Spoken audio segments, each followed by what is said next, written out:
This one is the servant of Shiva, where the knower and the known merge as one. A place of total surrender. He just is so one with the divine. I love this one too.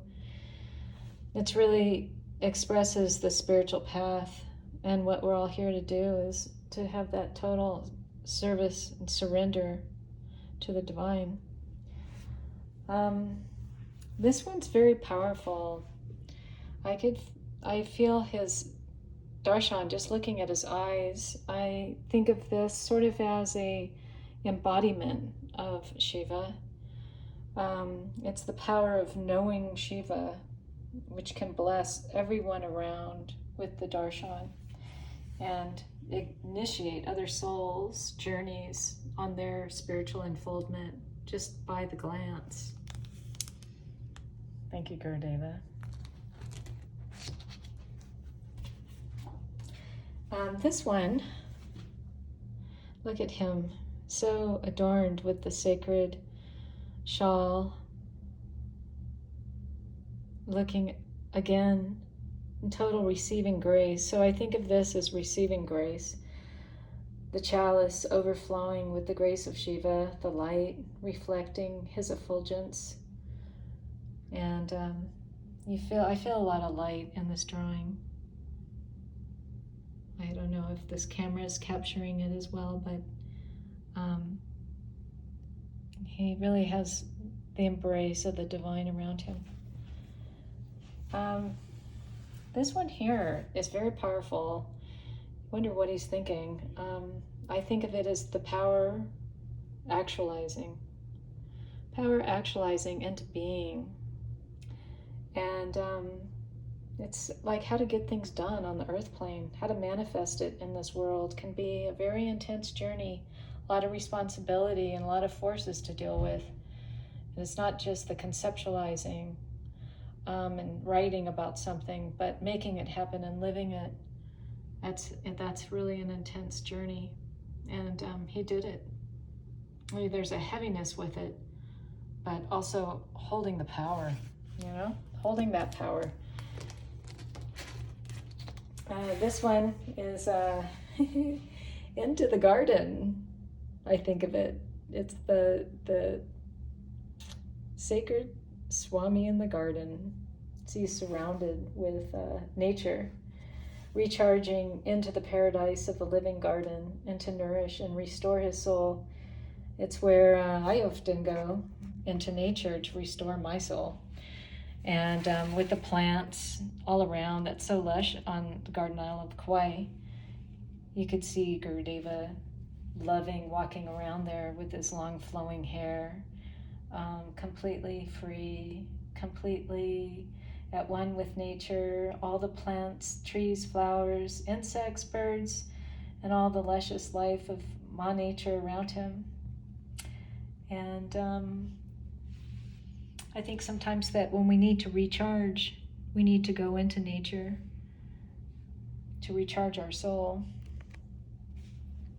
So this one here is maintaining, persevering. You can feel the weight on him and the flower malas kind of weighing all he has accomplished. There is a wisdom and a knowing coming from his eyes. But I begin also to feel a little bit of the weight of accomplishment and the pains perhaps of the physical body and age that comes. Though we are all ageless, the body does have discomforts that we endure and accept what is while staying tethered to Shiva. So he's holding a lot of power, Gurudeva. You can feel it. Just persevering through all and having that little twinkly smile. So cute. This kind of reminds me of the world-weary canon, Bodhisattva, goddess of total compassion and love. He's kind of reflecting in a repose. Reminds me of just feeling all of humanity, all the suffering that humanity goes through, which can be a weight, but there is a sweetness here. He has a little smile, and it kind of reflects on the compassion for all beings, but it's also kind of a reflecting pose on the world, it seems. And this bubble of light, like he's emerging from a light beam, it's so buoyant and weightless. He's like coming out of the light. To me, it's sort of a shining vision type thing where one might receive from the inner worlds that, to quote a Gurudeva quote, that everything is all right now. It has that total knowing, but there's a lot of light coming from it, sort of glowing. And this one, he looks like the divine prophet, the seeing with pure actinic light. It's very powerful, like he's manifesting something in Sankalpa Shakti, just seeing something come out from his intense vision and gaze, like a wizard, or using all Siddha powers to actualize and crystallize something into being. There's kind of a trance-like aspect to this. He's definitely manifesting something. It's piercing, like piercing the darkness. But he looks like a prophet.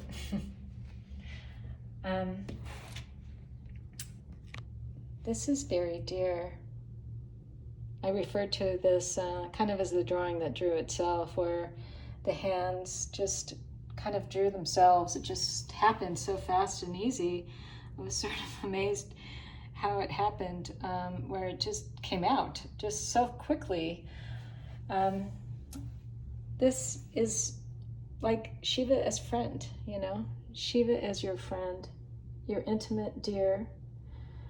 He who sees into your soul like your dearest friend, expressing the closeness of seeing Shiva as your dearest beloved friend. And there's an intimacy about this one that I hold very dear. I'm especially amazed how well the hands turned out when I didn't struggle over it. The hands that drew themselves, that's how I refer to this one. And these two are in his elder years, definitely.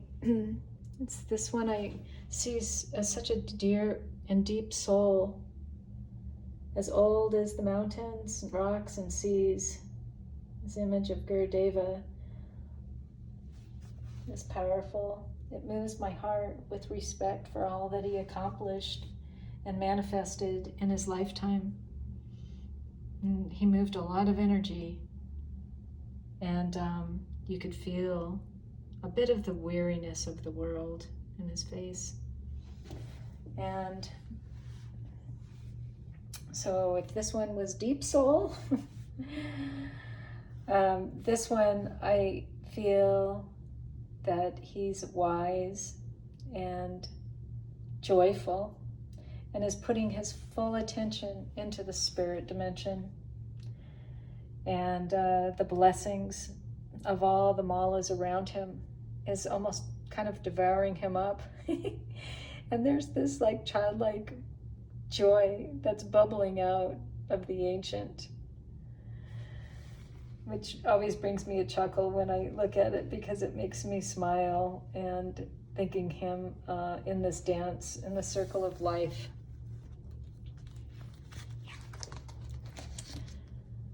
These are very deep at the end of his life. This one I feel is sort of about transformation. He came out, his expression came out very quickly from like the pencil sketch drawings that I start with. It reminds me in a way of how the soul is holding a secret. And is he going to reveal the mystery? There's something mysterious about this. It's very interesting, curious. It kind of reminds me of a quote, does the caterpillar know his soul lies in butterflies? There's a transformation that is coming. So part of transformation is coming from one to another form, and that's why I left the lines and then detailed in the key parts of his essence, his face, to show a movement and a becoming and a dissolving. This one, transmutation. Whoa, dissolution, dissolving. As the body fades and his soul merges with Shiva, we see the disintegration of the flesh, but feel his imminent arrival into the eternal world, merging with Shiva. He's awaiting this threshold of light. I feel it. He's ready. So, those were my thoughts. Hope you like it.